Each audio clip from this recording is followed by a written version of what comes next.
Hi, Daniel Hayes, video blog number 48. Today I'm going to talk about what do you do when someone keeps trying to solicit business from your business. You know, underhanded tactics, what do you do? The strategy that we have is we like, when we identify who it is, they might have door knocked a board, or they keep sending them letters, or they might ring them up. What we like to do is we like to capture them, we bring them into our camp.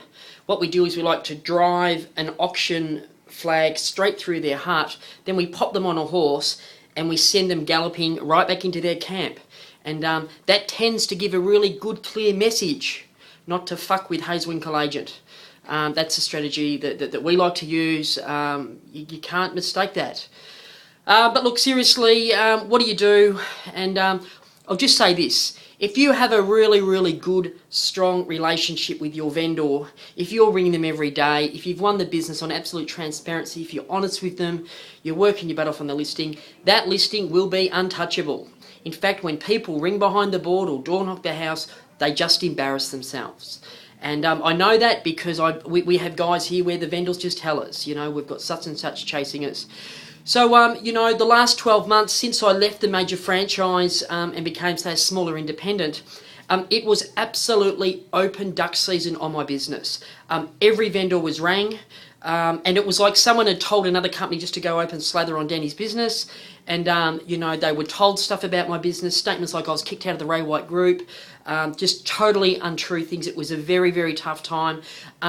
We did lose business, and, you know, I lost staff, and you know, it was really just, I had principals that I held in high regard in Geelong, just ring my staff saying, you know, this is going to be the biggest disaster, Daniel leaving Ray White and opening up his own business. So, very tough time. You know, I don't take, you know, I made quite a few phone calls myself and gave it a few serves.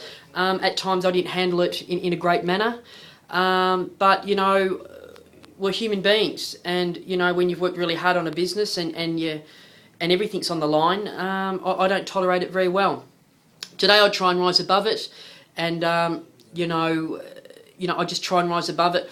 We don't do it in our business, but I have a company that constantly targets my stuff, and, you know, there's nothing we can do about it.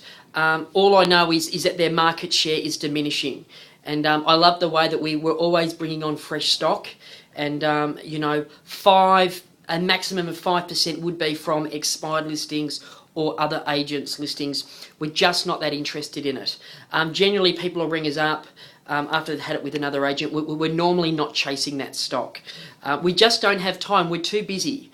You know, 55 listings on the board, still 3 days to go, about 42, 43 sales, sitting a bit under $20 million in sales for the month. We just don't have time for it. You know, it's a successful business.